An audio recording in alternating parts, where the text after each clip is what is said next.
Good evening. Welcome to the Wyndham-Raymond School District Board of Directors meeting. It is Wednesday, January 7th, 2026 at 6:30 p.m. We're in the Wyndham High School auditorium. May I have a roll call, please? Sue Accardi. Here. Jessica Bridges. Here. Jody Carroll. Here. Marge Gavoni. Here. Matthew Irving. Here. Joe Kellner. Here. Grace Levitt. Here. Christina Small. Here. Ginny Woodman. Here. Maggie Soul. Here. Please rise for the Pledge of Allegiance.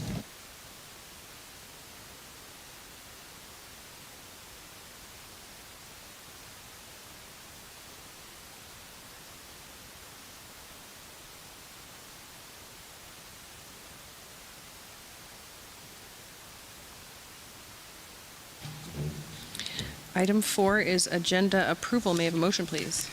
I move to adopt the agenda as presented. Second. Okay, so you will notice there's not a board discussion block here. If you have ever taken a deep dive into Robert's rules, you may know that not all motions are debatable.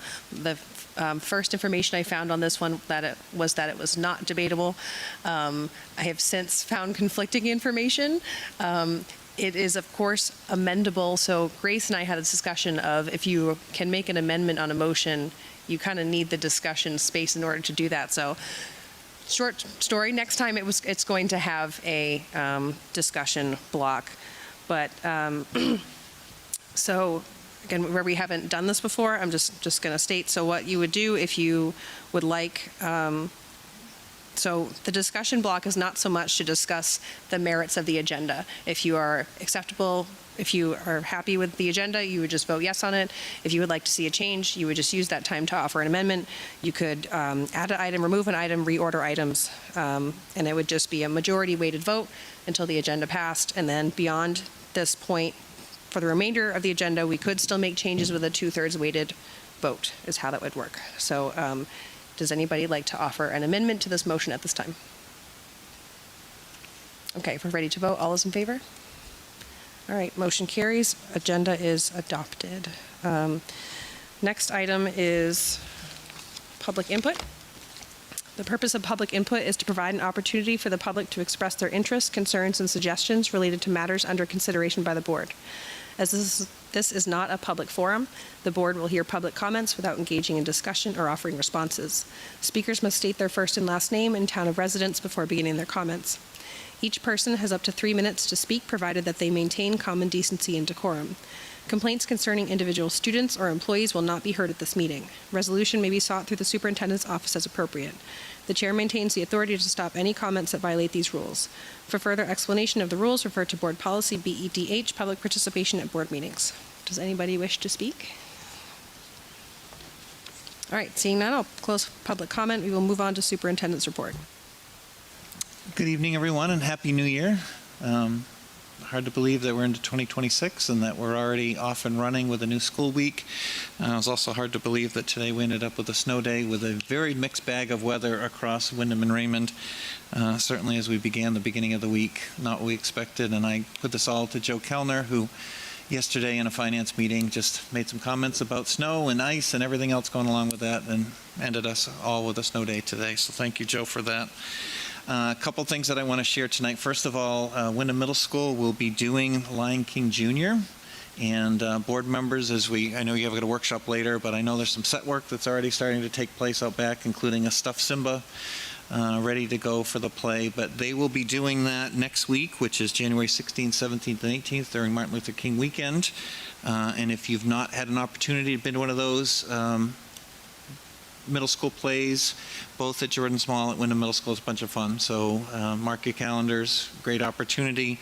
There will be some messaging that's going out via Parent Square reminding people about opportunities to go, and with all those events you can buy tickets at the door, so it's not something that you have to pre-purchase. So depending upon how your calendar works, it'd be a great opportunity to come and support all the students that are involved here at Wyndham Middle School.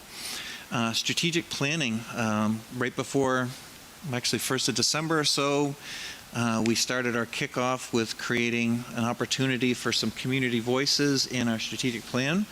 Happy to report at this point, I think we've had about 265 individuals who've participated in a thought exchange and have come up with some great ideas on focus areas for our strategic plan. That will close out this Friday. We'll be sending a reminder out to staff. There's been an ad running in the Eagle for the last month where the community can scan a QR code and can participate in that thought exchange and give us some valuable feedback. What's been most exciting, I think, for us is that last time we did a community conversation with our strategic plan, we had about 35 people involved with the community. To be able to have a larger number to give us some input on what do we want to do here and how do we want to shape our progress here for the next 5 years in RSU 14. It's a good opportunity to get that information and have the community participate in that process. So that will be closing out at the end of this week. In addition, we're working with the administrative team on providing opportunities in each of the buildings to have staff become involved, to do some smaller focus groups, and then, as we did last time, doing various levels of focus groups for our high school, middle school, and some of our later elementary students who can participate in that process. So looking forward to that. Also just want to mention tonight, there's been a lot of conversations lately, both in the community and schools, about just communication in general and how we communicate during safety events. And I just wanted to go over a few tonight, and just a reminder for the public and also for the reminder for the board. So first of all, any safety situation, safety comes first. Our first priority, and we reviewed this with our safety team in an after-action report for what happened at Manchester yesterday. Any safety situation, our first and foremost role and responsibility is to make sure that our students and our staff are protected and that our safety protocols are put into place. That supersedes any information that we send out. That supersedes communication. It's first and foremost, how do we go ahead and protect and follow our plan for that. Second of all, we work to communicate with those that are directly impacted as quickly as possible. So that's typically the families that are involved in individual buildings, so to make sure that they have the information as quickly as they can. The other thing with information, we are not a news organization. And so the information that we put out is factual. It is the information that we can share. And I know that there's some frustration sometimes in the community that they don't feel like we're sharing all the information that we can. Some of that is because we don't know everything that's going on. And we want to make sure that if we do put something out, it is a fact, and that we're not withdrawing information. In addition, there's information about students that we cannot legally share and that we will never share. And unfortunately, sometimes for some individuals, that creates gaps in what they think the level of knowledge should be or information that we share. What we're trying to do in those situations is follow the law and to protect the rights of students that are involved, whether that student committed something or whether that student is a victim of something. All of them have a right and an ability to remain anonymous and to have their information protected when all this goes going. I've also read a few comments lately about how come I learned about things in the media before I heard things from the school. Learned this yesterday, I think more so than any other safety event that I've been involved with. I was on the phone with the principal of Manchester School. I hung up and I had a phone call from Channel 8. Media centers, media organizations have professional people that listen to scanners and follow all that's going on there, and will call and will try to build stories because they're trying to get out ahead of everybody else. And they may have information, whether it's correct or incorrect, based on complaints that are made in the community that may be faster than we can get information out. And so I know I read something last night about how come something was on Channel 8 before I received a notification from the school.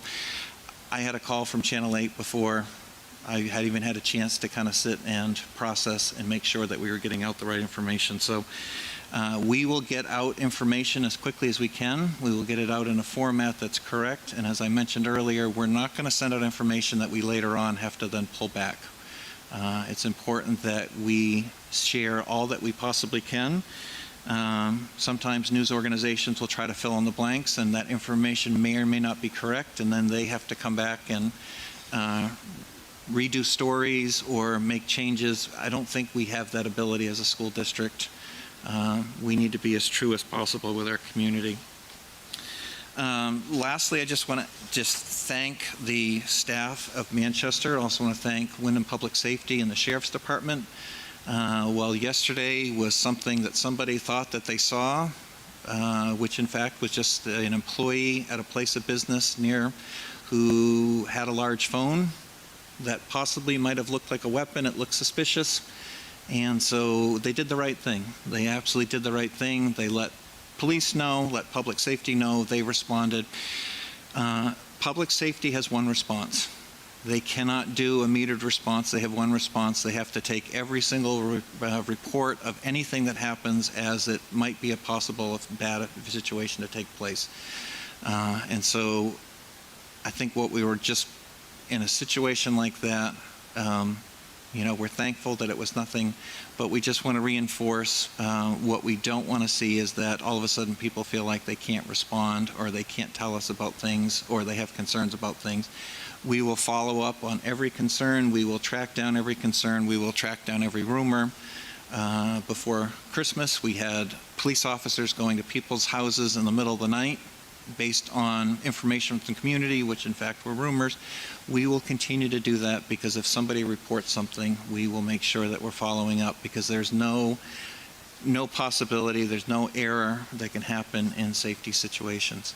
But just yesterday was a learning experience with the speed of the information as far as getting out into media outlets, even before we had the opportunity as a school district to respond, to be able to share what was correct information and to make sure that we got that out. But I thought the staff of Manchester did an outstanding job putting the building into secure as they were directed by the police department, making sure that kids and staff were safe, that they could then continue on with their operations, and then how quickly Wyndham Police were able to go through, complete their investigation, and be able to clear us and continue us to move. So I'm thankful that as a school district we get the support of our public safety organizations. Lastly, I just want to send our condolences to, and I'm horrible with the last name, Deputy Chief Kuistra, who passed earlier this week. Not only a longtime member of the Wyndham Fire Department, but also a partner of RSU 14 with the work that we've been doing to bring all of our community organizations together in Wyndham and Raymond to support our communities, was a contributing member to that, and just a tragic loss for our communities, for someone that spent a life in public service and supporting. And so we will be supporting the Wyndham Fire Department on Saturday. There will be a service held here in this room. I know we have fire departments that will be coming from all across the state of Maine to honor him. But just our condolences go out to that organization. Chief Libby, Chief Westcott, great support for the school district, whether it be Wyndham and Raymond. So again, just thankful for their help and their support. Next item, student representative report. Oh gosh, okay. And you can say no report. But. No, I mean, there hasn't been that much going on, seeing as we've been out of school for 2 weeks.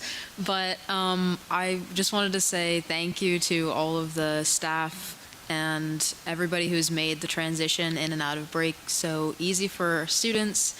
And also, I know that while school has been out, there's been a lot of extracurricular activities going on, and I'm sure the people involved in track and basketball and other sports would love to have your support. It's right in the midst of their seasons right now, and they're all working very hard. And also, it's just been really good to come back from December and seeing all of the work we've done for our community. We've done a bunch of food drives, and I know Key Club has a clothes drive happening right now in all the schools. So it's just been really rewarding to see all the hard work from the students being paying off in the community. So that's it. Awesome, thank you. Next item is board roundtable. Marge?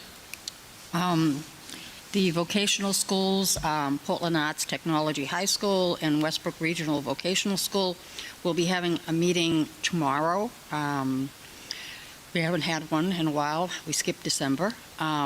So if anybody on the board would like to attend, it will be at Paz, and the meeting starts at 8:30. And if you need directions, you can call Chris. Anyone else? All right, let's move on to committee reports. Finance? Thanks. So I'll start off by sharing the Finance Committee met, I guess it was just yesterday, at 9:30 in the district office. A few things we went over. We covered the revenue and expenses for December, which are now included in your packet for your review. There's no red flags. Everything is appearing as we would expect. We continue to have that variance in the debt service, as we've talked about at previous meetings. That's just over $1 million, and as a reminder for the board, that's related to the debt costs being higher than expected after the budget was approved last year. So that variance is going to continue to be shown there. That's covered 100% by state funds. And the challenge that it creates for us is that the public approves a certain level of expenditure, and even though the state is covering that on the revenue side, we still have to meet the public approved expenditures. So for that reason, we're monitoring this closely. At this point, the feeling is that this will be covered up in other areas and there won't be any issue. The backup plan would be to look to transfer from fund balance to offset that. So it's not going to cause a problem for us necessarily, but just want to call that variance out. Other than that, for all intents and purposes, everything is on track. We talked about the audit one final time. That's been uploaded to the state. It's been accepted. Again, thanks and congratulations to the district business office and staff for all the work that goes into that. I've been through financial audits, and I know it's a tremendous workload, not only on the auditors, but the staff. The audit was an unmodified opinion, which is the best you can ask for. There was that one management comment we talked about with regard to timeliness of deposits, predominantly related to field trip revenues and getting those to the bank more timely. There's already been work at the district level to improve that process, so certainly applaud the quick response to that and the work around that. Other than that, a clean audit, which is great. We did some work on an infographic that I'm going to talk through tonight and seek a little bit of feedback from the board, as well as a survey we're going to look to put out. We spent some time talking about capital reserves and better understanding how that works. One of the products of that conversation is that through the budget presentations that the board receives, there'll be a bit more information on what the capital reserve is going to consist of prior to us seeing the budget warrant, and the ability to have some discussion on that. Leading up to that and facilitating that, the Finance Committee and Facilities Committee will be taking some time. Marge and I had the opportunity to talk yesterday, likely in early March, to get a preview of what we might be looking for capital reserve for FY27. And we'll bring that back to the board. That is Article 17 in the warrant. That was the bulk of it. We talked about some items for the next agenda, but the key thing is the infographic and the budget survey that I want to talk through with folks today. What I'm hoping to get from board members, we talked about this and have done quite a lot of work on this through the Finance Committee, is making sure that you're able to understand it with the same level of clarity that we walked away with at the Finance Committee. Certainly if you have any questions, happy to answer them, but before we really push this out to the public, making sure that it is something that's easy to digest, because that's the goal. This is, by the way, responsive to one of the board goals for communication that we'll be talking about later in the workshop tonight. So this is in your packet. If you don't mind pulling it out quickly, I'm just going to go through it at a fairly high level. Don't be afraid to stop me if there's questions along the way. We crafted an introduction.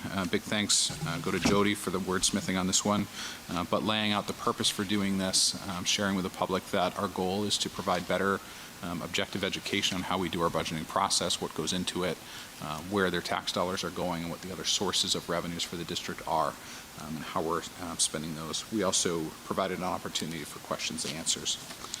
If you go to the next page, one of the things that can be challenging with the way that the school district budgets work is this concept of articles and how things get incorporated into articles. So what we've tried to do here is provide basically a roadmap that talks about what the articles are. These are related to expenses. What we did is we categorized these and grouped some articles together.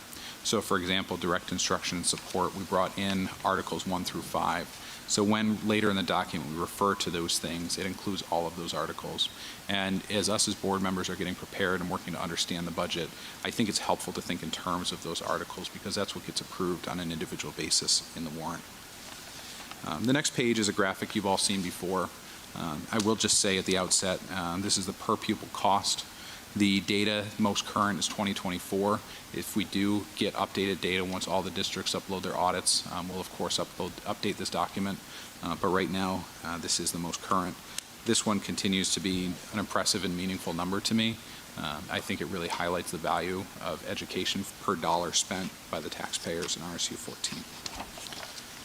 We can go to the next page. The header is fiscal 25-26 voter approved expenses. So this shows the percentage of the expenses of the district by those categories that I explained earlier, back to that roadmap. I thought this was particularly interesting to show that, for example, nearly 70% is going directly to direct instruction and support, with much smaller numbers in the other areas. The next biggest category being facilities, of course, which is no surprise. It breaks out administration, both at the school level and the district level, which I think is an area of interest, and of course transportation, debt service, and other as well. The next page, which is that bar chart, just shows a graphic of how that's changed year over year. One of the interesting pieces is that the only category that's increased every year for the last 4 years is that direct instruction and support. The rest have been predominantly flat and in some cases have decreased over the years, which I thought was interesting as a percentage of the total budget. We can go on to the next page. This gives another view and takes it year over year in obviously pie charts that you see in front of you.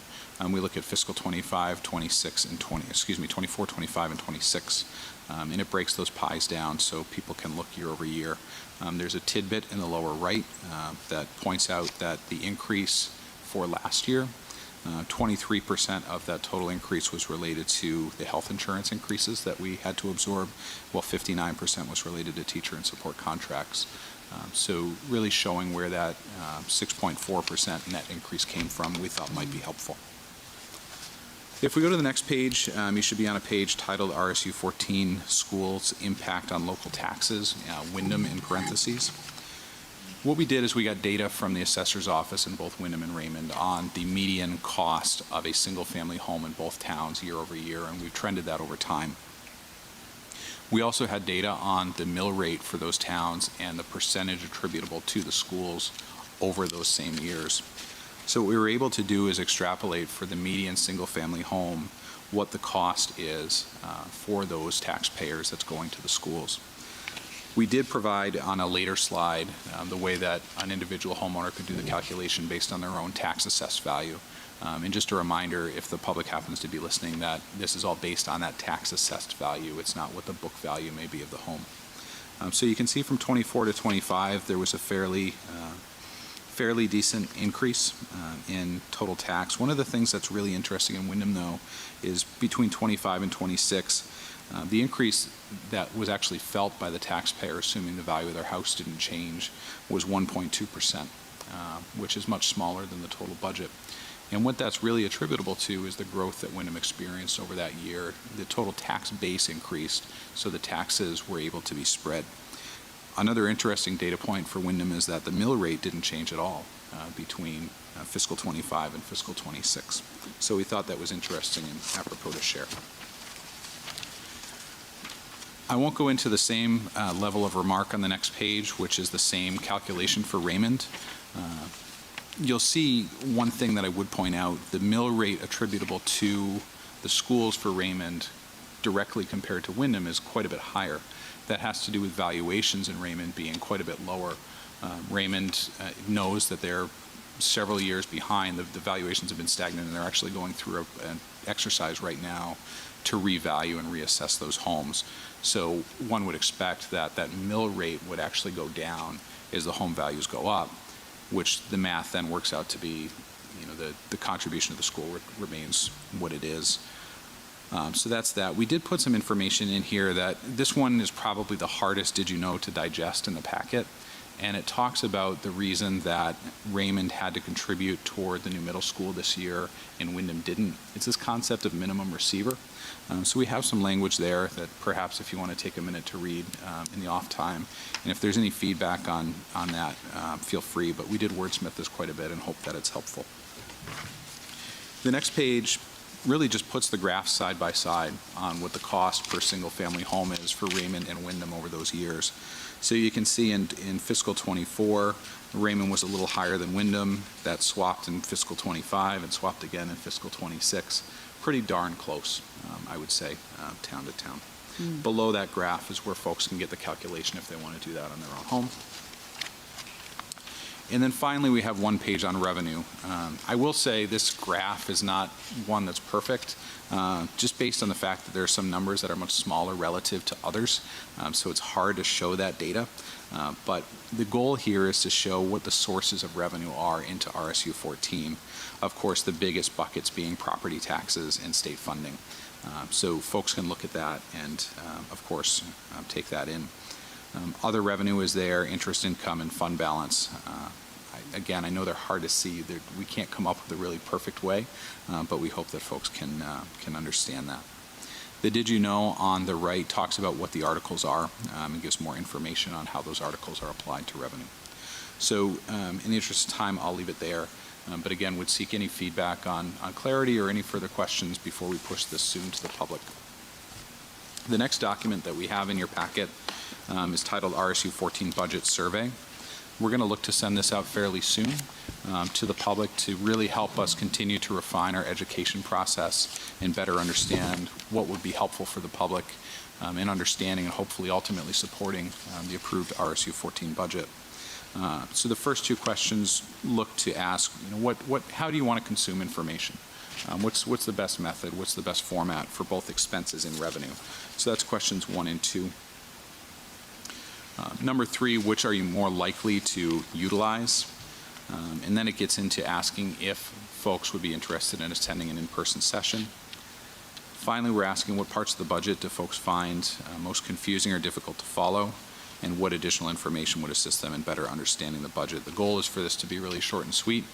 We're going to put it into Thought Exchange after we get some data and feedback back to hopefully elicit some themes and some ideas and really help us continue to do and refine our work. So sorry for the longer report today. Hopefully that's helpful, and again, we welcome any feedback people have, either now or offline. Thank you. Okay. I just want to thank you. The feedback is thank you. This is excellent. I was thrilled to read through this and very, very clear. The visual, the graphs, the pie graphs, et cetera, bar charts really makes it very, very clear to folks. And so I really appreciate that all the work that's gone into this. I don't have any suggestions for improvements. I just really want to show my appreciation to the committee for this work. I think it will help a lot in the community's understanding the school budget, and hopefully we'll have some good results come June. Thank you. Ditto. Really helpful, very helpful for me as the first time, being on this board. Thank you. Thank you.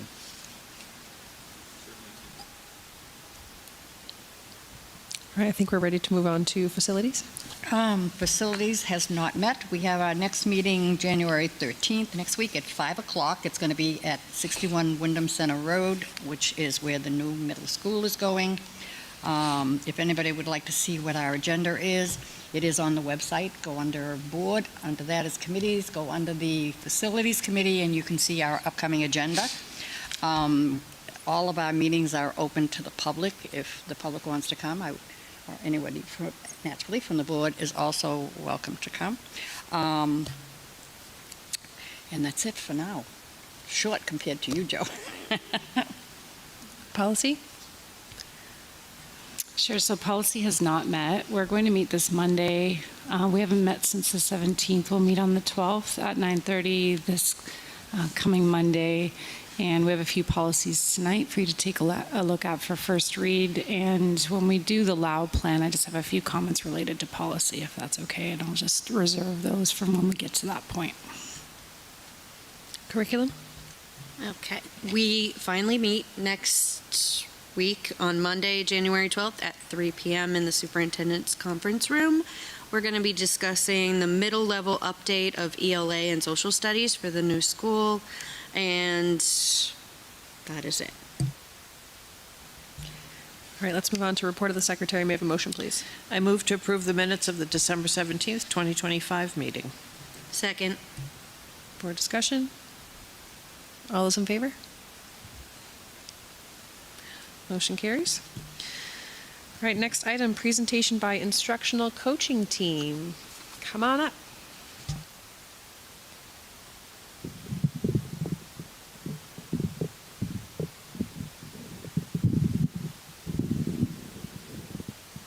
Good evening, everybody.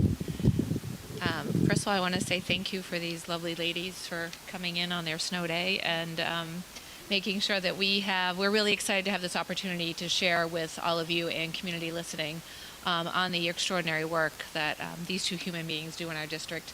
The curriculum committee heard from them earlier this fall. We had an opportunity to spend about an hour and a half really diving into these pieces, which then they brought to you to be able to share their story and the work that they do here in the RSU. Just for a quick reminder of those board members who are new and for our public listening, we are extremely fortunate in this district to have these two individuals. Jessica Melcher is our K-5 literacy coach. Kristen Chansky is our K-5 math coach. So I want you to understand that they cover 3 elementary schools at this time. And they are our only instructional coaches. And God love them, because there are times where I've asked, we have a new middle school staff member, do you think you can touch base? And they willingly, with their busy schedule, help and support. And so I'm not going to say much more. Tonight isn't about what they do, it's the impact of what they do and how that affects. So when we sat down to plan, that was an important piece that the members of the committee said, is to share with you the stories and the data behind the classrooms that they work with, what services they provide, and the impact on our students and our community in Wyndham and Raymond. So turn it over to you, Deb. I'm just going to start briefly with the mission. My name is Kirsten Chansky. As Christine said, I'm the math coach. Can you hear me okay now?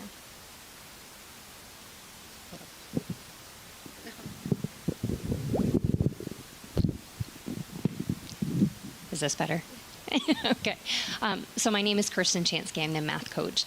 This is my first year as the math coach in the district. I was previously the standards-based teacher at RES, so I'm thrilled to be in this role. And one of the things that I worked with this team last year and continuing this year is really thinking about how do we support all of our students, making sure that we're not just being reactive to student needs, but that we're really being proactive in supporting students before they experience a difficulty, either with literacy or with mathematics. And that really has resulted in a deep dive around both literacy and mathematics research around best practices, what works in classrooms in terms of programming, in terms of practices and assessments, and then helping teachers to make some of those shifts in the classroom, both at the Tier 1 classroom level, but also thinking about how do we support those students who are already struggling with literacy and with mathematics. How do we provide them grade level content while also bridging the gap that they need, pulling them up from where they are to where they need to be or beyond that level. So that's really the work that we have been engaging in with teachers and with interventionists as well. So I'll turn it over to Jess, and she'll talk a little bit about those layers of support and what she's doing with literacy. So I'm Jess Melcher. This is my 4th year as the literacy coach in the district. So like Kirsten was saying, our role is fairly vast. We're at a number of schools, and our impact stretches just beyond the classroom. So we carry a number of different roles as the coaches in the district. First and foremost, we offer teacher support, and that can look a lot of different ways. We travel throughout the district to offer professional development opportunities for teachers, for interventionists, for staff, to ensure that we're bridging that gap between what we know is research-based best practice and what's happening in practice in our classrooms. We further that work by engaging in coaching cycles with staff members, either interventionists or teachers, and that can look a number of different ways. We might be in a classroom almost daily for 6 to 8 weeks, offering intensive support, modeling best practice, engaging in discussions with teachers about best practice. What did you notice in this teaching strategy? How can you implement these strategies across your day and across content? It also could look like more of a consult where there's something pretty intentional or precise that a teacher needs some support on, something that we might notice in their classroom data or data that we're seeing on a specific student. So we might just consult with that teacher, meaning meet with them a couple of times a week, check in on progress, check in on data, continue to model best practice and strategies in their classrooms, and engage in the discussion that leads to critical thinking and change in practice with our students. We're also supporting interventionists and our standards-based teachers in each building. Again, we know that Tier 1, our classroom teachers, are our first line of defense for students. But there are students who are at that Tier 2 level, and we need to be supporting that work also. We are also responsible for doing that deep dive research. What does the current research say? What does the current brain research say? And how does that relate to what we're asking teachers to do in the classroom? So part of our job is really doing that deep dive, looking at school-wide data, looking at classroom data, and seeing where we can make the biggest impact based on current research. So we are fully engaged in supporting all staff, interventionists, teachers, and working actually with students, sometimes one-on-one with groups, pulling those most intensive kids to do that work ourselves, where we're having staff kind of watch that practice so that we can have a bigger impact or a broader impact throughout the building. So that's just some of the things that we do as coaches. And so what we'll kind of do from here is look at some of the classrooms and teachers that we've been working with, and kind of do a deep dive on what that looks like so far this year. So this year, really the last few years, I'm sure you've all heard that kind of buzzword of the science of reading. And that's all great in theory, but what does that mean? And so one of the biggest things that we found, and our biggest kind of goal this year, was to really focus in on the concept of phonemic awareness. And the reason for this is because we had been seeing shifts in data where, as classroom teachers before these positions, and looking at data in our positions now, we were noticing some gaps, some kids who were stagnant, some kids who just couldn't move on. And so we really started digging deeply into this concept of phonemic awareness and how it is the #1 indicator of future reading success. And so what, as a district, what does our instruction look like in that area? Does it align with what the current research is saying? Are we doing the best for our students? So in our research, we learned and we knew that it plays a significant role in how children learn to read and how children learn to spell. If we think about the fact that if students can't first identify, for example, that there are 3 sounds in the word cat, then it's going to be nearly impossible when we're asking them to attach letters to those sounds, which is how they learn to read and how they learn to spell. So beyond that, we know across the board that early intervention is key. And that, I think, is one thing that we were missing, we were falling short with. So this year we made a shift in our incoming kindergartners, and we, at the Meet Your Teacher Day, we met with all of those kids.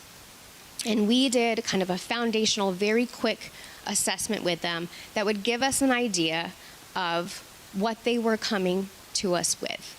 What foundational knowledge did they have or not have to be successful readers or be incoming kindergartners learning to read.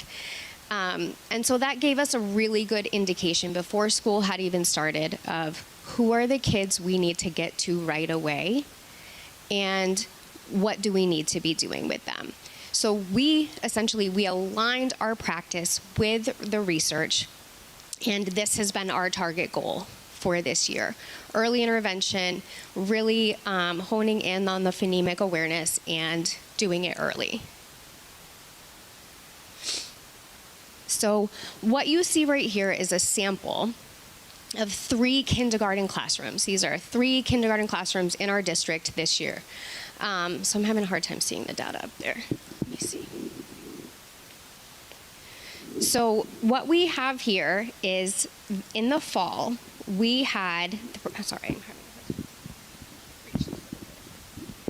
we had 4.49 was our actual data point, which was below actually where we would expect current kindergartners to come in as a population.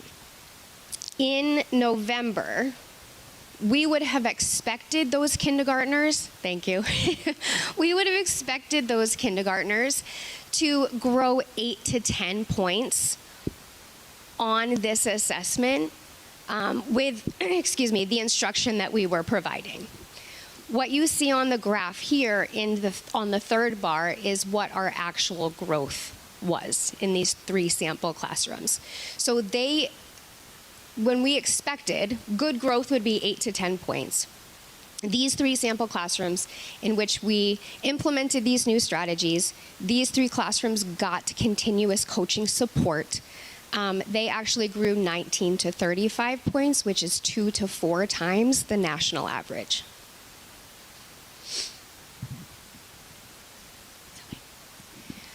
So this data point I'm very excited about. This is one kindergarten classroom in one of our elementary schools.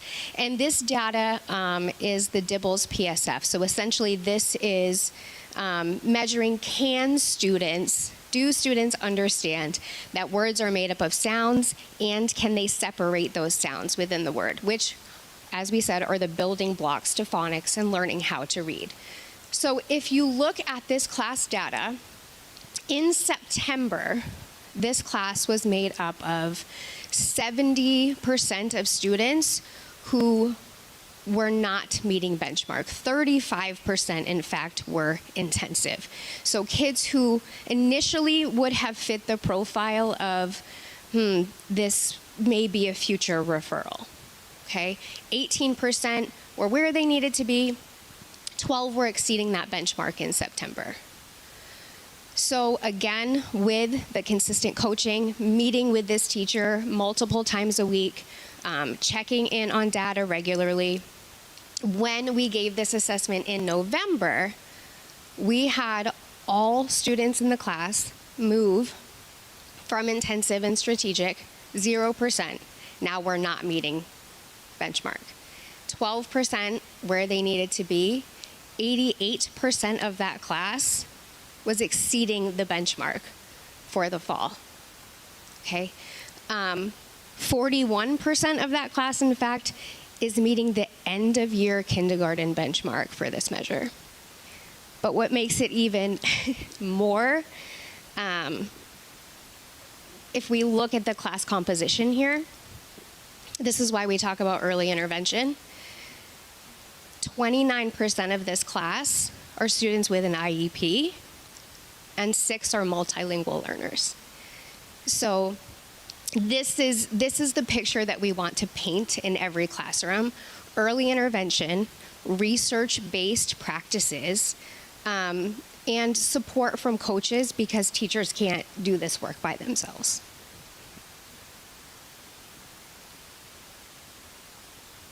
We've got one more set of data here. This was actually from a 2nd grade classroom that I just finished working with. This PLC in particular was kind of looking for some guidance on what do I do when we flexibly group these students as a PLC. And so we got into a really good discussion about what's the data that you have that's informing your groupings, your decisions that you're making. And our discussion led to, well, we don't have enough precise intentional data to make those kinds of decisions. So with some coaching support, This was more of a consult model. We did some initial assessments, determined where students were.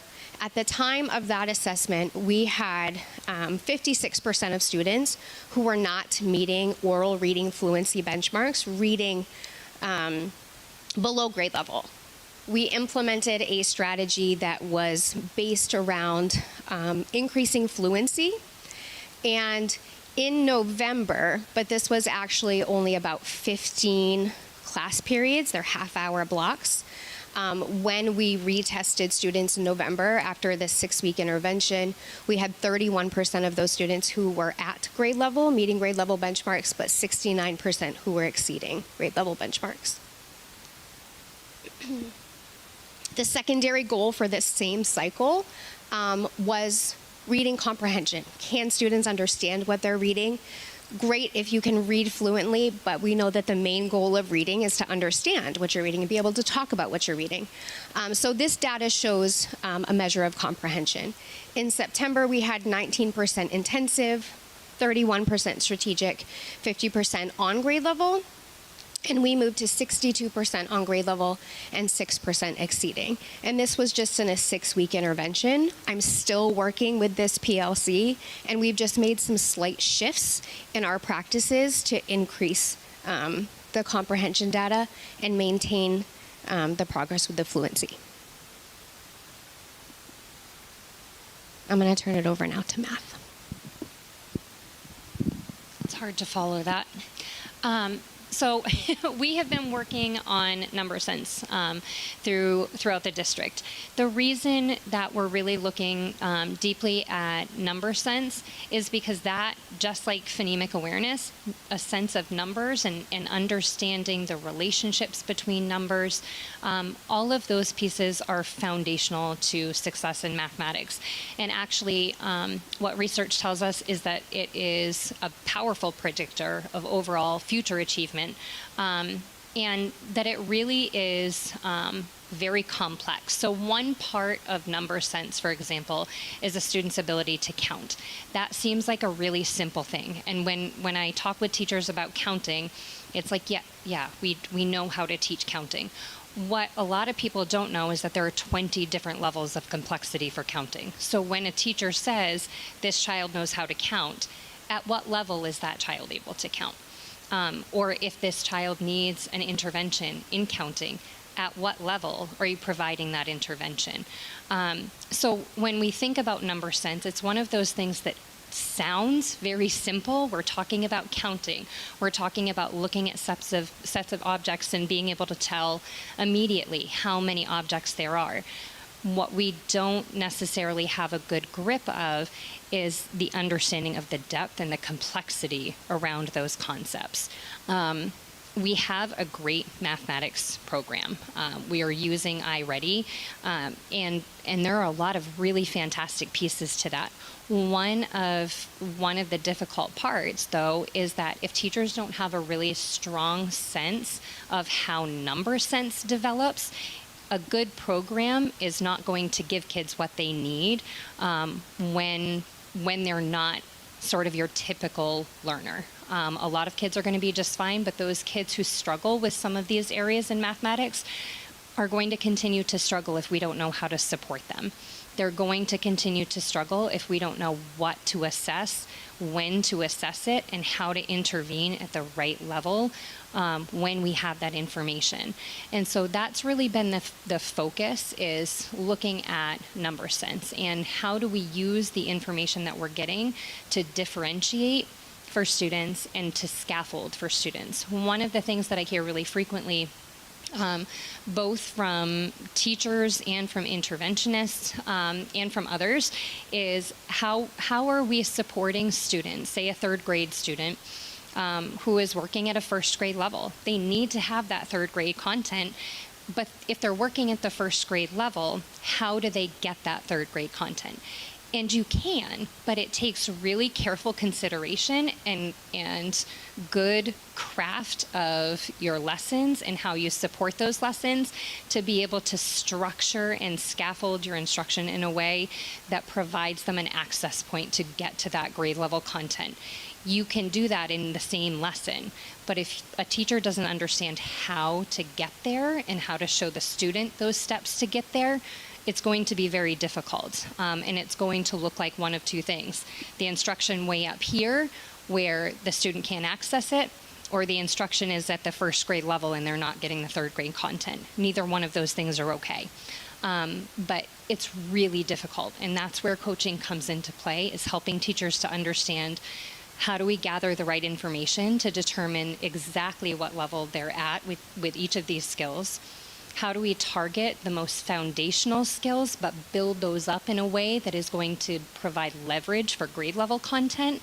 And how do we do that in a way that's manageable for teachers? Because their plates are full, and we understand that. But we also need to make sure that we're giving kids what they need. So we're trying to find that balance, but providing that professional development and that coaching to help teachers get there is really what the target has been for me. So this is one kind of snippet of looking at some coaching support. This is a consult. So this is working with a grade level team. So there were 3 teachers that were teaching third grade. We did the universal screener for number sense at the beginning of the year. That blue you can see is their September overall achievement within that measure, and it's measuring a lot of different pieces. But you can see the growth there, and certainly there's room to continue to grow with each of these classes. But the support that I was providing is providing the right assessment to help them to understand what information they need to have about these students, looking at the results of the assessment, and then thinking about, based on the data within the assessment, what are going to be the most useful strategies and routines that you can put into practice to support all of your students in getting to the benchmark, and how are we going to layer in additional support for other students. And so this was just over the course of a couple of months, looking at, again, overall growth across these measures. But the proficiency is improving, and we're looking at, again, a lot of different measures there. One of these teachers I dug deeply with into a couple of the measures. And again, this is third grade. So we talked about counting being one of those really complex pieces. There are counting measures and assessments that are built into the universal screener for number sense, even in third grade. And so that's looking at counting forward and backward. It's looking at skip counting, but counting forward and backward over some difficult numbers. So for example, counting back from 502. Doesn't sound like that would be difficult, and by third grade it shouldn't be. If it is, it's kind of a flag that we need to be working on some of those things. But what I was finding last year as a standards-based teacher, we were doing these assessments on third or fourth graders, and there were a lot of kids who were popping up that didn't have these skills, which is part of why we were targeting the number sense piece. And so we identify those kiddos really early on, and then we provide the support that they need. So that was one of the foundational pieces, is counting forward and backward. Only 60% of students in September were able to count forward and backward proficiently and fluently in this third grade classroom. By November, it was 93%. In December, it was 100%. So do we want to be working on counting forward and backward in third grade? I'm hoping that starting in kindergarten and moving forward, and that's, again, why that early intervention and those early pieces of instruction are so important.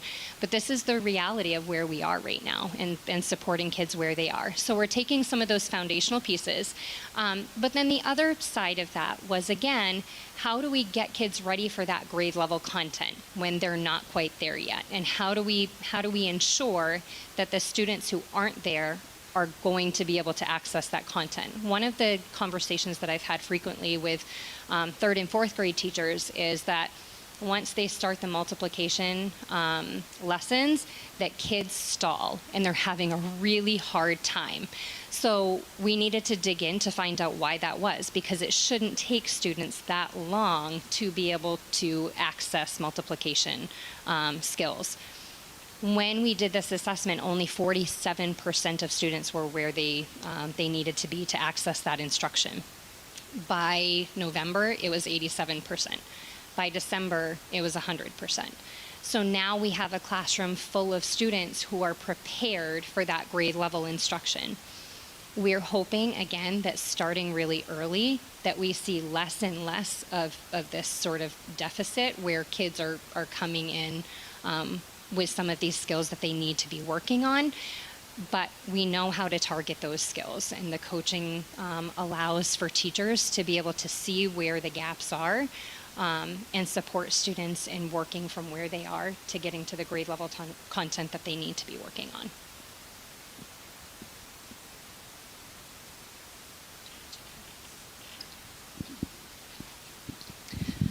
So if you would love to spend some more time with our lovely coaches, this was a small snapshot and really the impact of what they have in the classrooms and digging into where our students are. I think all of us on the board and those of us, I'll name myself, who have been in education in a really long time, we know that student skills have shifted dramatically. The concept of play, reading before they come to school, all of those different factors, technology have made a big play, and kids are coming in lacking some skills, and we have to figure out how to bring those skills back and incorporate them into our classrooms. And I'm grateful to have these two people we really dig into it. They problem solve, and then they bring it to a level where they can actually go in and work with students, and you've seen the impact. And that was just a blip. But we are starting something new. We have our wonderful Title I nights that we have at all our elementary schools. We're adding another layer this year. We have just changed the date to January 21st because there is a wonderful district thing happening the 22nd. But we're calling it our Coaches Night, and we're inviting all 3 elementary schools together. We're going to be at Manchester School one evening, and it's a night for parents out to come and learn from our 2 coaches about literacy and numeracy, and actually come away with some things that you can do at home to work with your own children. What has been a wonderful shift, and I guess kind of a highlight of my work with Christine Burtonay, when we do our pre-K and K screenings and talking with families, they always want to know, what can I do at home? How can I help my child? And we're having these amazing conversations.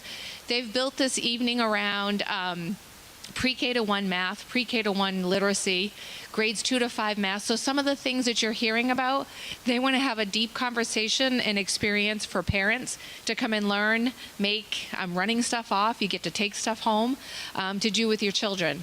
We're even going to dive a little bit into some writing. So the flyer has gone home out in Parent Square. You will see it again, but it is designed by these 2 lovely ladies with the support of our standards-based teachers. We're hoping you can make it as parents. We will have some babysitting available if you need to bring your children along, but we're really excited. This will be our first, hopefully, of an annual evening to have parents come who would like to join us, talk more about the research and some shifts that maybe they could add in their home routines that could make a really big difference in student learning. So we're happy to answer any questions that you may have of either one. I do want to point out, and Jess did not say this, but when she talked about that shift in phonemic awareness, that instruction, it's a 10-minute instruction. And I think that is key to realize, that we're not asking for teachers to give up an hour of their programming.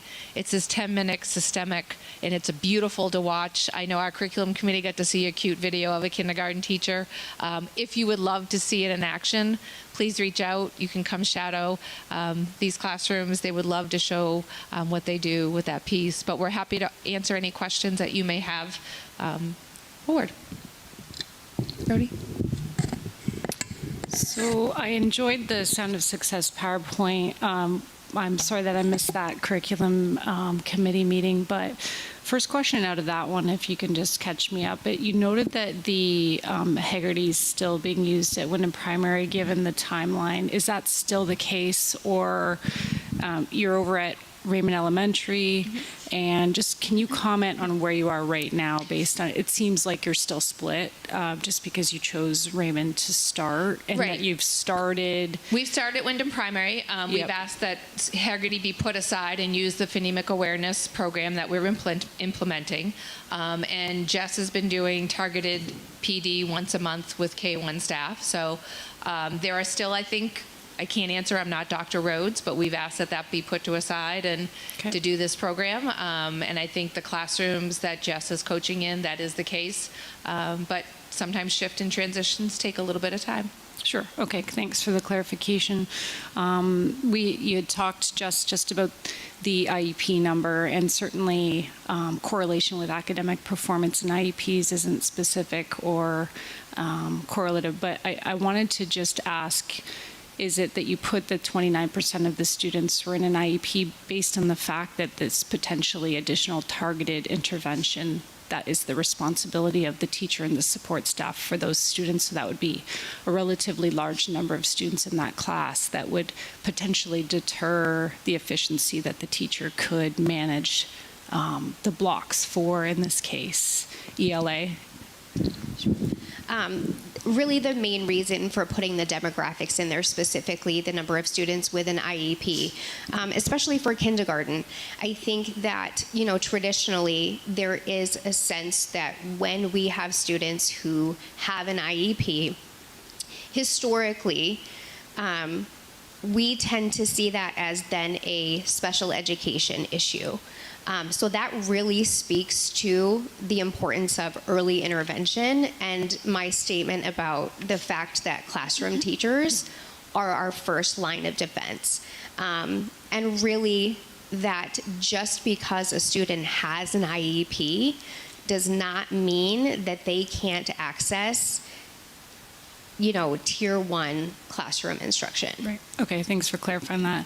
And then I guess just topically, and this may be for Christine, but are you considering or have you started using a tracking system? Certainly this is a complex thing and you kind of get going on it and then retroactively look back and say, oh, this is a system that we're implementing just with 2 individuals, around measuring that skill gap analysis for staff, time to competency. Is that something you've considered doing yet for this? Yes. Okay. Yeah. So we have, obviously Raymond Elementary is about a year and a half ahead of where primary school is. We have that data. That data is on our own children in RSU 14. We have more data coming.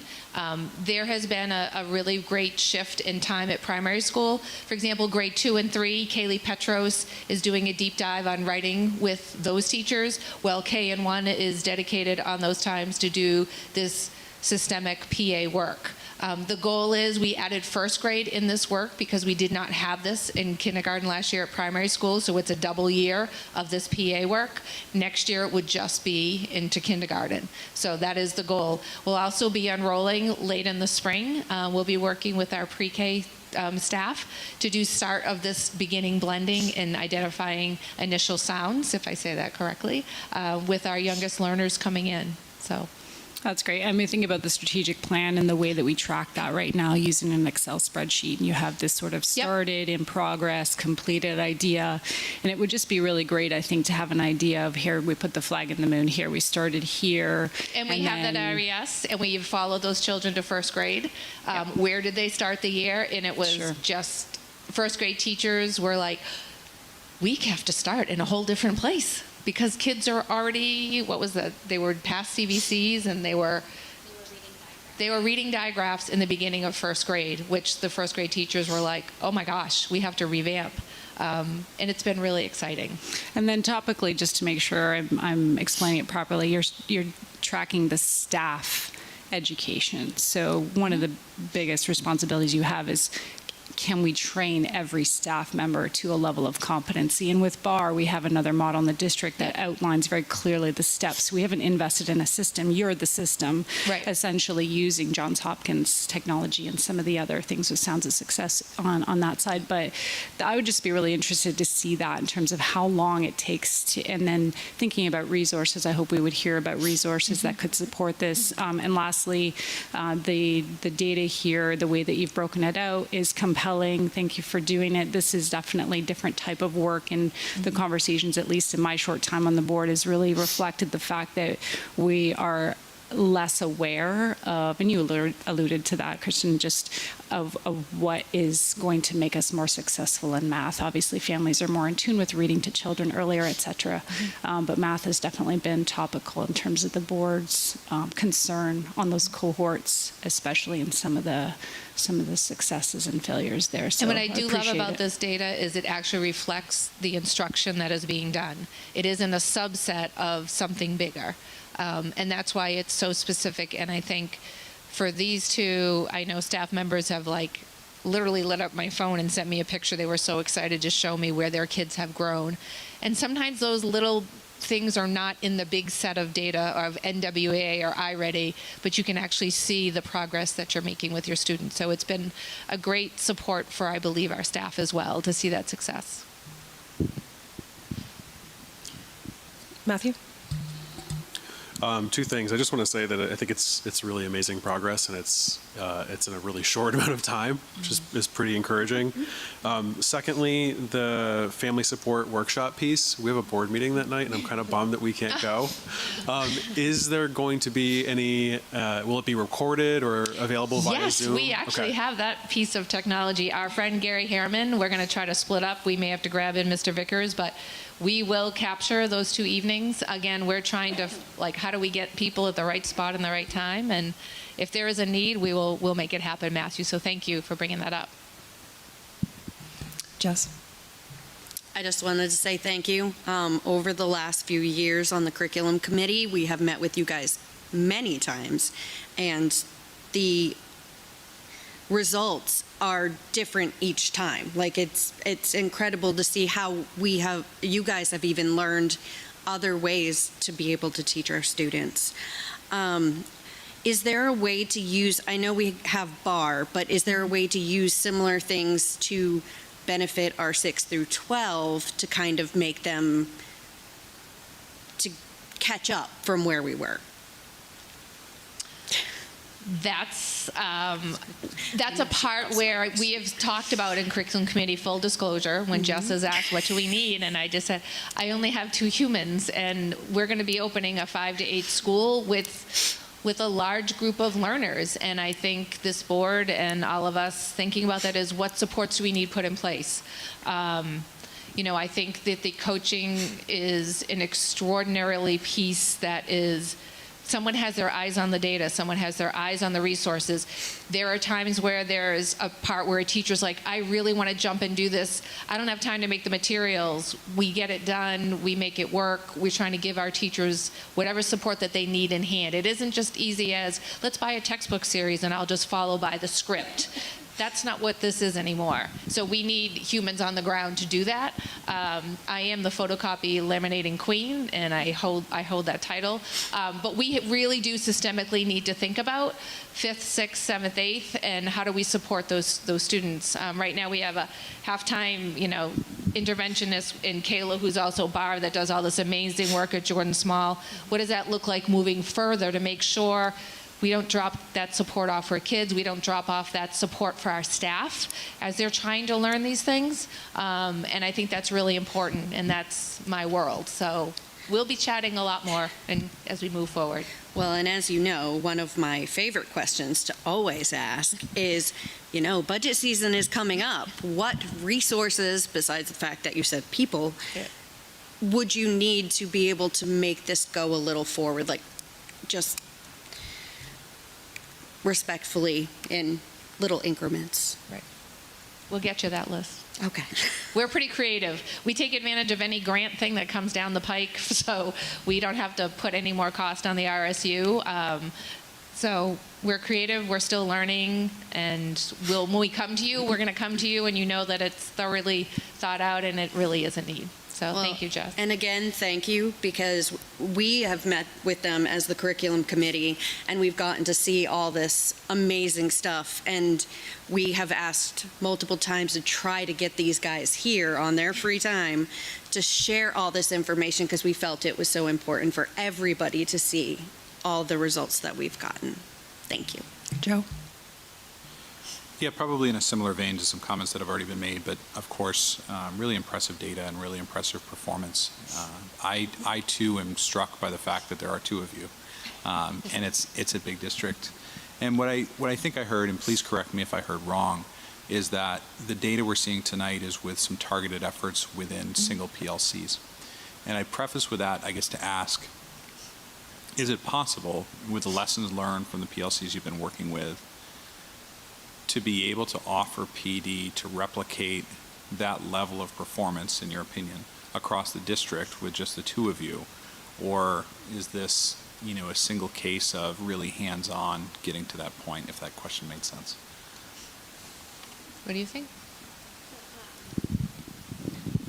I do think that it's possible. In this same token, we are always busy. I think the most foundational piece here is that if we think about the philosophy of coaching and what research around coaching says works, it's that coaching only works and yields these kind of outcomes when the teachers value and seek your support. Yeah, so it can't be like, this is a non-negotiable, you all must do this. Like, you have to truly understand, like I said, it's a 10-minute switch, but you have to understand the why, so that there needs to be a process that goes through the educator, because you got to remember, if we're sitting with K or 1, there's a lot of stuff going on in there, and there's a lot of behaviors that we've never seen before, and teachers are managing all that. And then, again, it's that how full is that plate and what can come off. And so that teachers that are working really hard, it can't be that, okay, Sue, you're getting coached, and this is not something Sue wants, so that is not going to resonate, and there will be no shift in practice or belief. So we have to, it's a growing state, and I think it's something that the data is speaking for itself, and what we find is what the work that they have done and the connection with Johns Hopkins to prove that this does work is these are our kids in RSU 14, and we're going to continue to keep sharing, like, this is what we were able to do with our kiddos, and you just keep adding on more and more.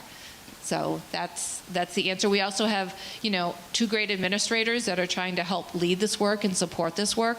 But again, this is a one tiny kernel out of a really large day that students have. Thank you. Amazing work. Thanks. I think we're all set. Thank you so much for coming. All right, our next presentation is from Michelle Braun, principal of Jordan Small Middle School.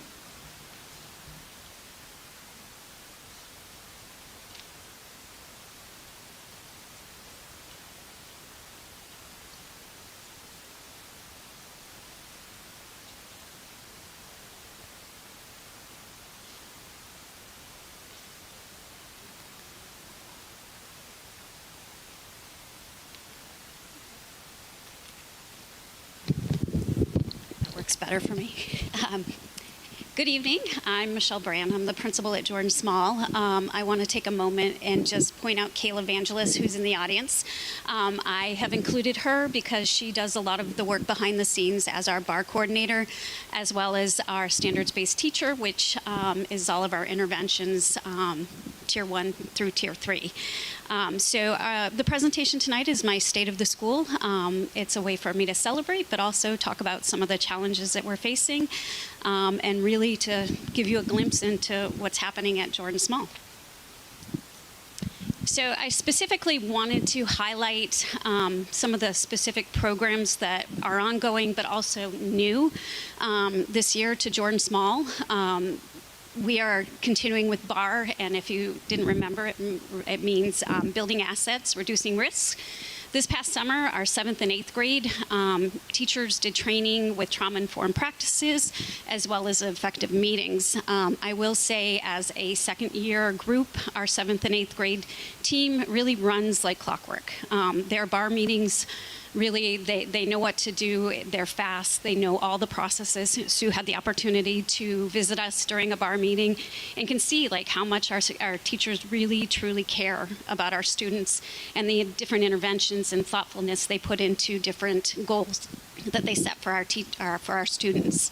Our 5th and 6th grade went through implementation training, really to get them, to be able to hit the ground running with bar. And so we are a full school bar school now. And our 5th and 6th grade teachers definitely are doing well. And I'm expecting next year they'll be doing even better. In the pictures that I put up with this, they kind of correlate with the different programs. The middle set are our I time and U time lessons.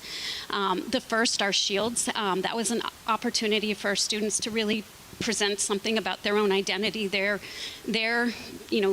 things that they do that they enjoy, and then share it with other students as well. The middle one was Person of the Year. It's kind of like the Time Person, of the Year, and it's really about aspirations and goals. Like, what do you want to be when you're an adult? And then the other one is just like your style, your leadership style, and the different ways of being a student and a person. On the bottom, actually, I'm going to move on to outdoor education. That was a new program that just it was an opportunity that we had, and we ran with it. And it's really kind of taken off and developed into something that students are enjoying. It's engaging. It is primarily 7th and 8th grades. It's an academic enrichment class. I'm hoping as we move into the new building, it's something that we can promote and do at least, hopefully, all grade levels. It's taught by Jed Bloom, who is a science teacher, but he's also teaching science and ELA standards. I asked him to kind of give me some highlights of what he does, and some of the activities. Throughout the year, he does weekly nature journaling, sit spots. He collects data on maple trees. He tracks the forecasts and collects data on weather, interpretive nature walks and explorations, and then they work in the garden and the greenhouse. Week or month-long projects. They do shelter building, bird watching and using binoculars, map and compass orientation, and then they creating land art, which I've seen some pretty cool examples of that. And then some long-term projects, creating a species list of all the animals, plants, fungi, and they've discovered on nature walks. Currently, their list is up to 45 species, and then they're going to create a picture book for the pre-K. And so they're doing all kinds of cool stuff with the outdoor ed, and I'm looking forward to hopefully, developing that even more next year. Our Win and Advisory Block is a continuation of something we started 2 years ago. WIN stands for What I Need. This is an opportunity for us to provide targeted academic interventions. During twice a week, we have our WIN intervention block. We have Tier 1, which are whole school-wide reading opportunities. We have Tier 2, which are targeted specific math or reading opportunities. And then Tier 3 is more on Kayla's level, and she works with individual students or groups. We provide executive functioning. Once a week, each of our students meets with their advisor, and we have an academic advisory, which they go through and they check their grades. They go through Infinite Campus. They look at their Google Classrooms. They talk about their computer usage. It's just really a way to kind of help them plan for the week ahead and what projects they have coming up. And it's that one adult that really has that connection, knowing what's going on with them all the time. And like I said, it has that adult connection in the building that every student has. And then lastly, this is not just Jordan Small, but it's important work that we're all doing in both middle schools as well as with Manchester, is that ongoing curriculum alignment. Christine Hessler's kind of leading the charge on that.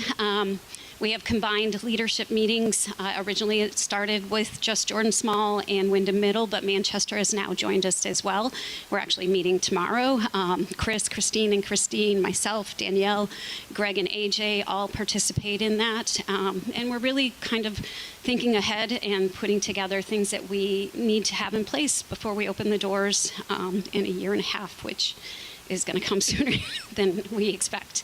And like I said, we're doing specific committee work in those leadership meetings, looking at grading and PBIS and traditions, and really thinking about what's important as we move forward and open the new school. The bottom pictures, well, let's look at the top. Those are some of the outdoor ed ones. The top left one was in the article that was in the Wyndham Eagle. It was the front, the main picture on that. But it shows you the different kinds of things they're doing out there. The bottom one is our Winning Advisory block. It shows a Tier 2 intervention with Amanda Ertman doing some reading. The middle one, it was an advisory activity in which they were, you'll see another one of these, but using teamwork to build the tallest structures. And then the last one is Jed Bloom doing SSR, silent sustained reading, because reading, we realize, especially informational text, is an important piece of what we need to be working on. I structured this presentation to really kind of, I know I looked at some of the previous presentations and the goals, but what I wanted to do was show you what our goals are, but show you what our specific programs and how they tie to those goals that we have. The first is attendance. That is a district goal, and it's really targeting staff and students, but that chronic absenteeism so that we reach 95% average daily attendance. And that right now we're in good shape, but ways we're doing that and trying to reach that goal is through BAR. Looking at student attendance is a major piece of BAR in those block meetings, small block and big block meetings, as well as when we have our community connect, which is our highest need students. A lot of times that's attendance, and we come up with interventions to help with that. Our MTSS, we look at attendance weekly with our committee, and we follow district attendance protocols, starting with teachers are the first line of communication with parents when we have attendance concerns, but not even when we have attendance concerns, just you've been out, how can we support you? How can I help you make sure you make up work? We have attendance initiatives. We have started for the month of January. If each grade level that meets that 95%, we will have a movie for them. We also have drawings, random drawings, so it's not kind of pointing out anybody, but if you're there that day and you get your name pulled, you get some sort of reward, which could be a gift card or something, lunch with me or lunch with your friends. So we have different ways. We celebrate it as well. Providing enrichment and other opportunities, such as the outdoor ed class, that provides things, reasons for students wanting to come to school. We have enrichment activities once a week. Students have the opportunity to go on a nature walk or play games in the gym or do reading. There's different enrichment opportunities. And as always, advisory, that's that one adult in the building that really has that connection with the kid. Academic achievement, that's another goal. That's also a district goal. And really looking to improve those math and reading scores. And one of the ways we address that is through data analysis. We do that 3 times a year. Actually, Kayla does a phenomenal job of breaking down the data. We look at it full staff, and then we look at it at grade level. And as a result of those data digs, we really come up with plans and action plans of how to address some of the needs we have. And that could be, again, school-wide reading protocols, or it could be individual intervention plans for students. And again, BAR looks at failure rates, individual student grades. If a kid's failing a specific class, what can we put in place there? Again, when intervention blocks, academic advisory, checking in with each of those students. We're also doing an iReady coaching cycle. We're providing PD on the Writing Revolution, which is writing across curriculum. Our continued vocabulary instruction, which is a process we started last year. And then again, ongoing curriculum alignment with Wyndham Middle School, and Manchester will be joining us in March.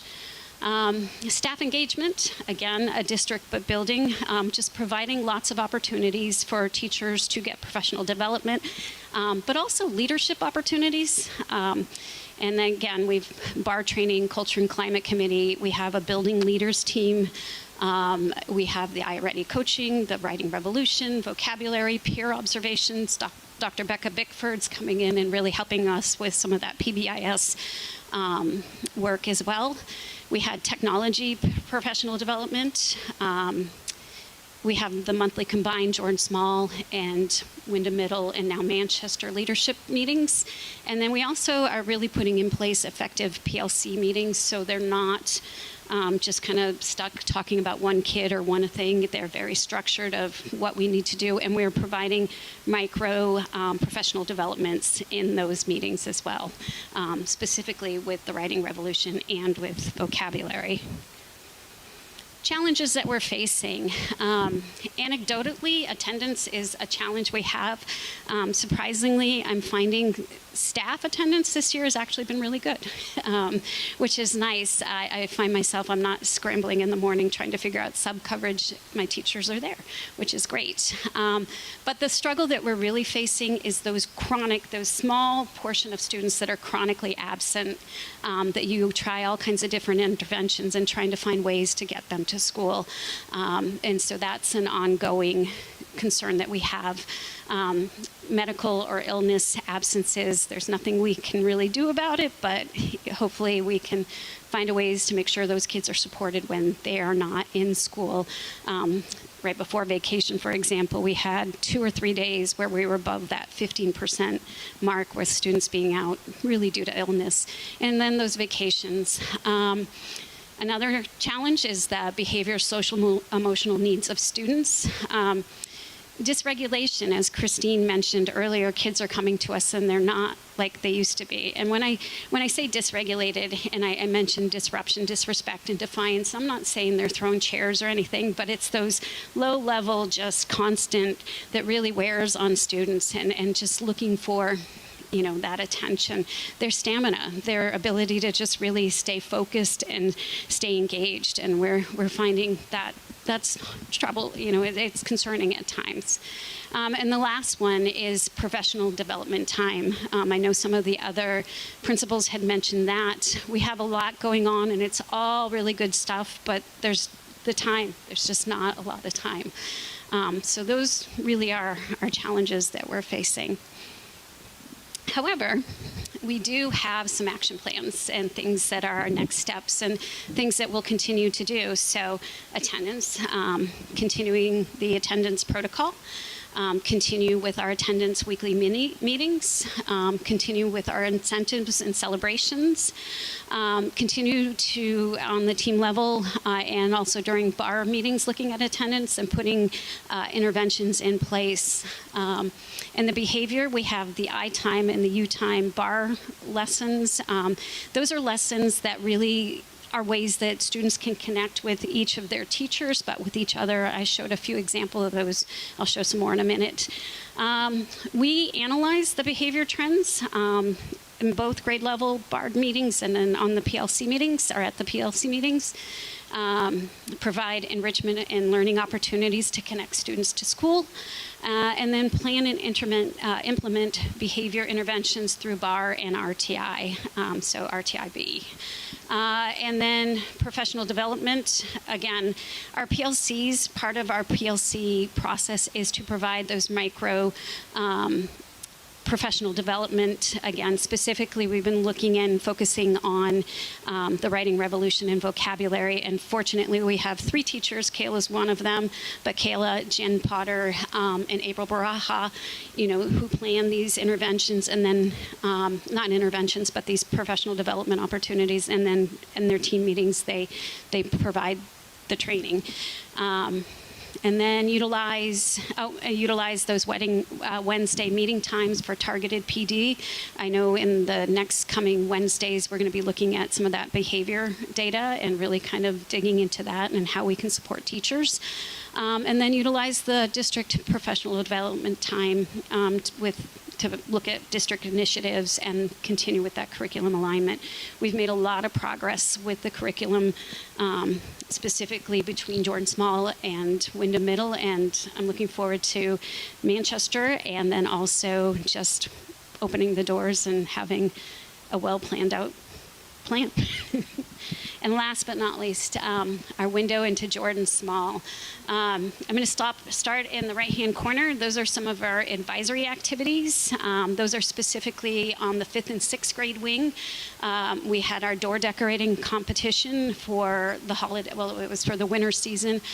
For the second year in a row, our competitive John Powers advisory won. And then we also had the tower building and teamwork to try to build the tallest tower using marshmallows and spaghetti, and all the different kids had their different strategies. You may noticing the kids wearing pink. That was our breast awareness day, so they were sporting the pink. And then pumpkin decorating with the infamous 6-7 on the top of it. Sorry, I had to.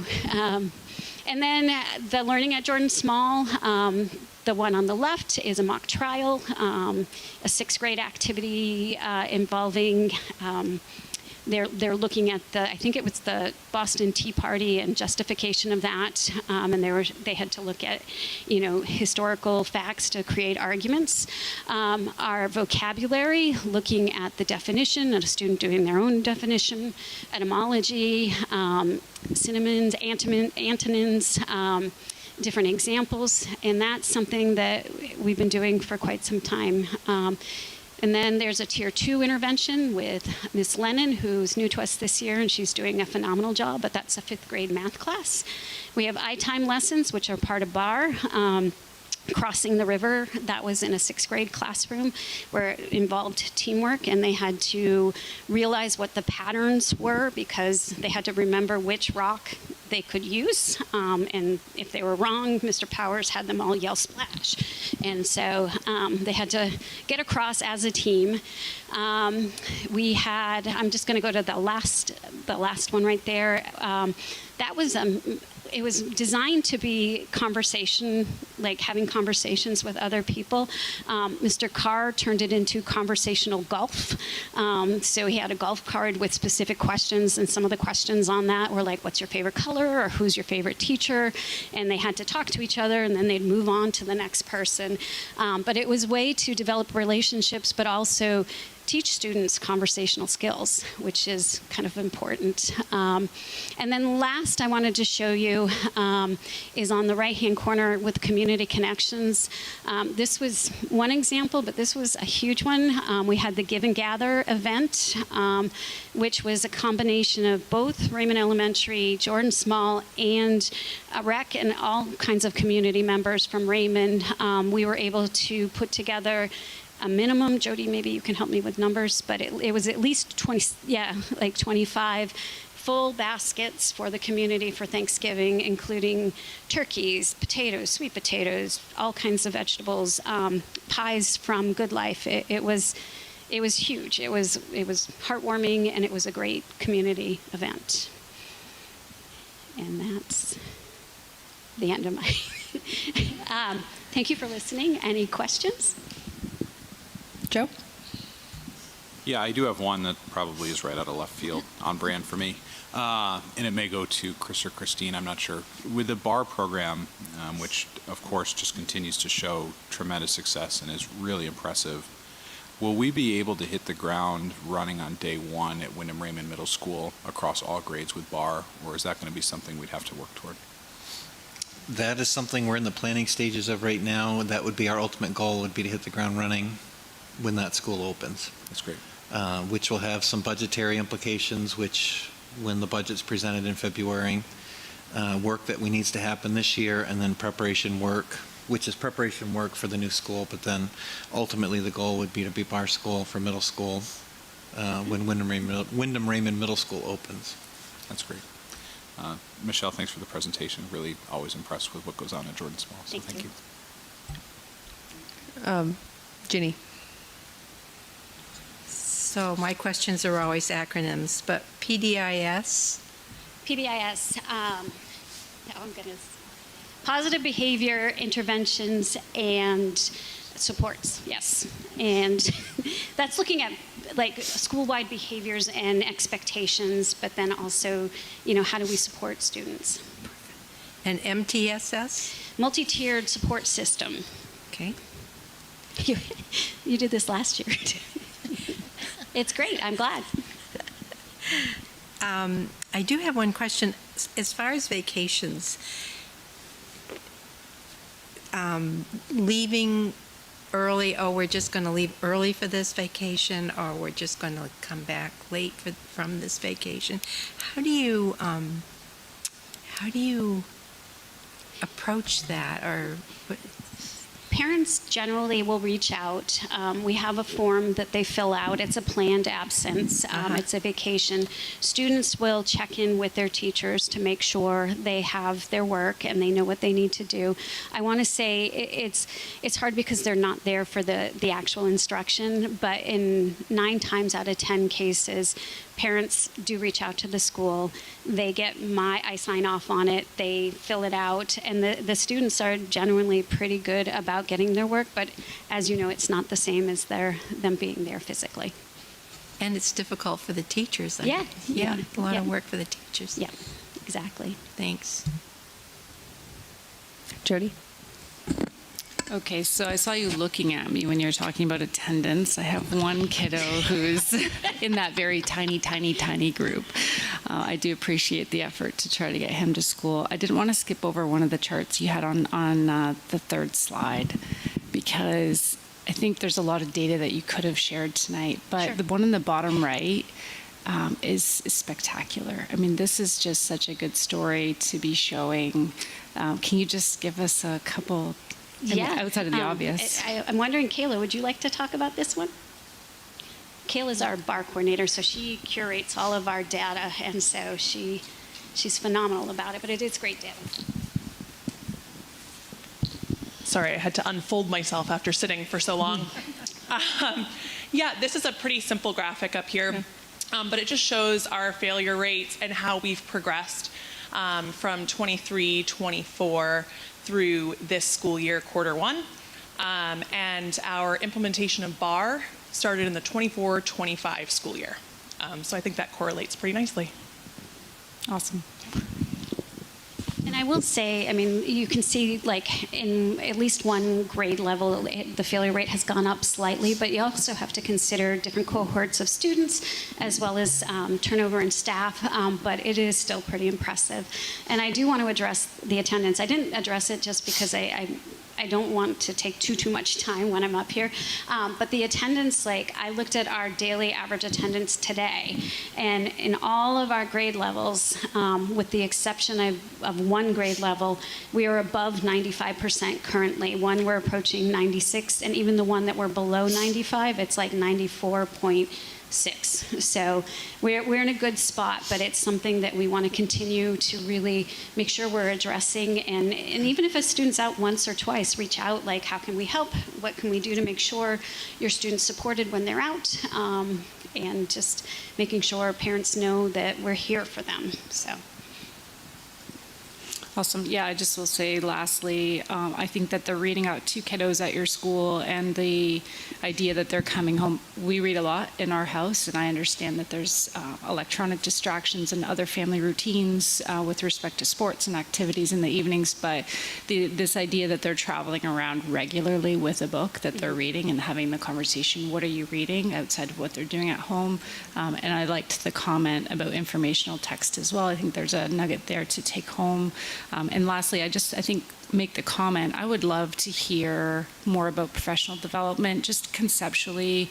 Maybe even the board can look at it in a newsletter. I'm not sure what it looks like, but we do such amazing professional development in the district. I recognize the time in implementing, and that's a different challenge, but you talked about the trauma-informed training. There's so much that our staff is benefiting from, and also implementing differentiates us in our district, but more importantly, it really benefits our students. And our teachers are consistently working to implement training, and it's not from a sour oats perspective. It's just that Wednesday afternoon or whenever it's getting done, it really is used to the fullest extent in our district, and it's not just time for regular meetings or this kind of thing. So I would love to just say topically outside of that, and then the transition between grade 8 and going into the Wyndham High School, especially from Raymond's side of things. Maybe you and I could connect on that offline, but I think I've heard some feedback just around people having still a difficult time transitioning from Raymond to that Wyndham High School or Gray or wherever they end up doing for Raymond choice. So that's something I'd like to hear more about in future in terms of strategies. But thank you. This is awesome. And I continue to be impressed with the work that you're doing there. Thank you, Michelle. By the way, a comment.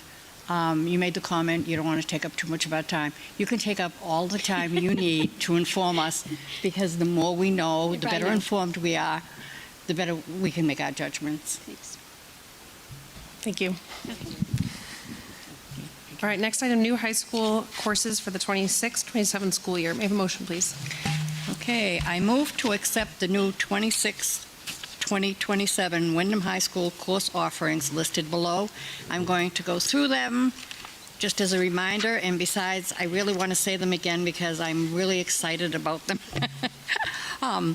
Okay, in no particular order, there will be 3D printing and additive manufacturing, African American Studies, Advanced Placement Business Principles, Advanced Placement Human Geography, Advanced Placement Music Theory, Advanced Placement U.S. Government and Politics, Applied Algebra, Aquarium Science, Architecture Math, Behavioral Biology, Electricity and Magnetism, Game Theory and Probability, Light, Optics and Waves, which is light, radios, lenses, and sound, Literature and the Land, Sports Math, and Zoology. And it's not here, but I wanted to remind everybody that these are bringing no additional cost and will only be run if there's enough students who would sign up for it. Second. Public comment? Board discussion? All those in favor? Motion carries. Next item, LAU plan approval. May I have a motion, please? I move to approve the district's LAU plan as presented at the December 17th, 2025 meeting. Second. Public comment? Board discussion? Jody? I just had a comment. This is unrelated to the plan, but firstly, want to thank the team that put this together. It's something that we have to have board approved and submitted to the DOE, so I appreciate the effort to put it together. But just to inform the full board that IHBEA would be our corresponding board policy to this particular plan. So if you wanted to take a look at that, that's a policy that we have. It's relatively short, and we have requirements under the Federal Civil Rights Law, Title VI, Equal Educational Opportunities Act, and the main DOE rules that direct us to have this plan, as Lisa spoke about at our last meeting. But more importantly, I just wanted to give that shout to say thank you for doing the plan. It's something that will subsequently be submitted after, and is one of the requirements is to have board approval, get submitted, and then it works concurrently with that board policy. Anyone else? All those in favor? Motion carries. Next item, new appointments. May I have a motion, please? I move to approve the following appointment to the 25-26 school year. Aaron Hansen, pre-K special education teacher at RES. Second. Board discussion? All those in favor? Motion carries. Next item, policies. May I have a motion, please? I move to approve the first reading of IGDJ, athletic co-curricular eligibility. Second. Public comment? Board discussion? So just do an overview on this one. Stick with me on this. We did do a total of not 3 complete meetings with the policy committee, but we did spend a fair amount of time on this one. And so let me just go through the details on this one. There's a lot of highlight for this reason. So this one is an athletic co-curricular eligibility policy. The proposed nomenclature change will go over to JICI to align with standardized coding. It's not a required policy, and that was last reviewed in December of 19. The review was requested by administration to look at the insurance language, and we also had a sample from Drummond-Woodsum that was recommended to compare against our current policy. That's been sitting there for a couple of years, but we've put it all together for you here. The Drummond-Woodsum document document was more of a procedural document, so it was a little difficult for us to take the procedural document and integrate it into a policy, but that's in fact what we've done. We consulted with our athletic director, high school administration, the assistant superintendent, of course, and the superintendent during this process to best understand the implication of any changes in this policy. We did look at the sample from Drummond-Woodsum.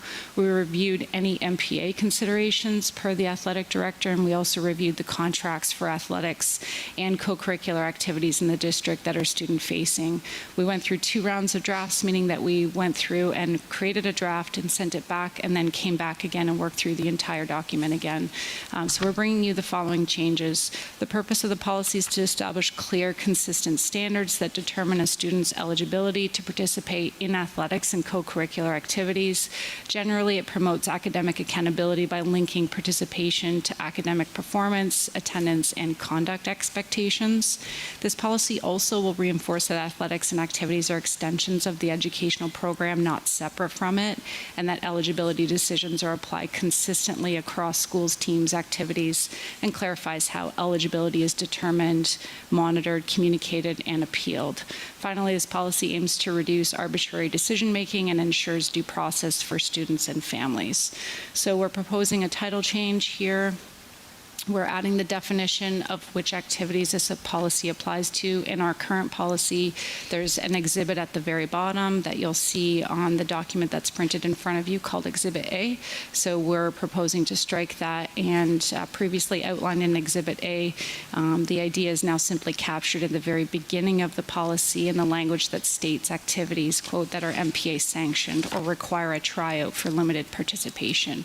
Implied in this language would be a structured assessment, a limited participation whereby not all interested students could participate as selection is necessary because the spots are finite.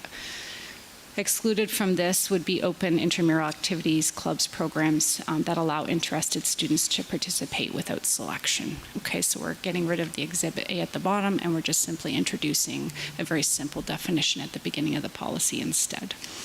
Largely, the edits in language do not change the meaning, so you'll see a lot of strike, but then a highlighted yellow following each section. It doesn't change the intent nor the directive, but they're expanded excerpts, and the language is identical. For insurance, when we look at this portion of the policy, we did clarify, we put clarification on the inherent risk of injury in extracurricular sports.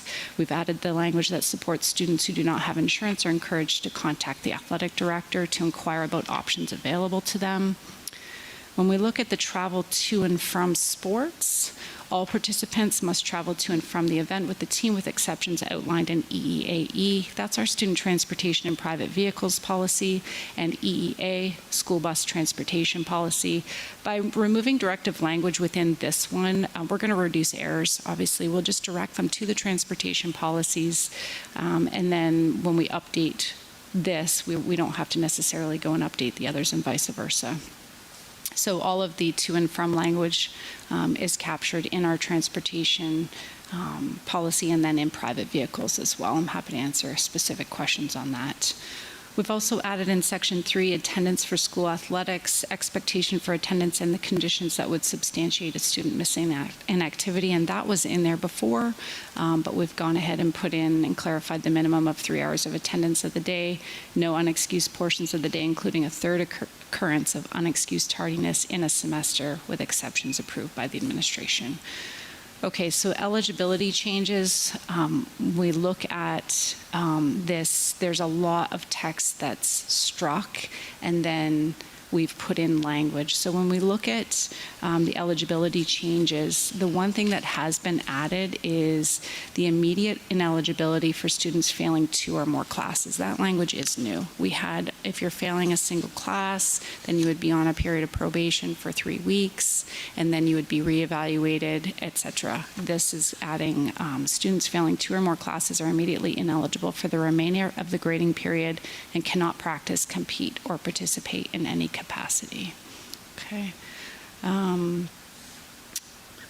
In the discipline for drugs per JICH, we have removed separate language for tobacco as it's addressed now as we move forward as a board, integrating discipline for tobacco in JICH. First violation, when we look at this category, was 14 calendar days or the duration of any extended out-of-school suspension, but it's been changed to 2 athletic or co-curricular events or 14 days, whichever is greater. So we have added that as well. Second violation was no participation for 30 days, but we added in-season calendar days. So it's 30 in-season calendar days, which narrow and clarifies the consequence, because a 30-day period could run continuously, including weekends, vacations, off-season time, and the penalty could be partially or entirely served when no activities are occurring during its practical impact. The revised in-season calendar days language limits the sanction to calendar days during the activity's active season and ensures that the penalty results in actual missed practices, rehearsals, games, or performances, and the proposed change reduces ambiguity. It'll have a greater deterrent effect and align the consequence with this policy's intent. We've added Section 6, self-reporting of violation, which effectively will allow a student to report their violation to the athletic director or activity director within a reasonable time frame, and the disciplinary action specified in the preceding section may be reduced up to half. This cannot be used as a provision to avoid discipline that's already clearly been reported to the school or to avoid discipline for violations of policy JICH, so those will be handled separately. We've also added Section 7, activity team leadership positions forfeit. Under Section 7, I just want to point out that I believe there was an omission in a few words. So it's highlighted to read, a student elected to a leadership position for an activity or team forfeits that position for the duration of the season from the activity or team. It should read, when I compared this back against our sample, I think we just had a clerical omission. It really should read, the student elected to a leadership position for an activity team forfeits that position for the duration of the season of any suspension from the activity or team. So I think that was just a transcription change. So we'll take a look at that one and present it back for the second read, okay? We also added Section 8, added appeal of suspension from the activity or team, and this outlines a process a student may follow in order to appeal a suspension from a team or activity. Note that the student will remain under suspension during the appeal process. And that's all we had for that one. Questions? This is a really complicated policy. So is your mic on? I really don't know, is it? What? Is your microphone on? Yeah. Okay, sorry, go, continue. Maybe pull it closer to your... No, this Thank is you. a complicated policy, and I did attend that one meeting where you just started, and this is great.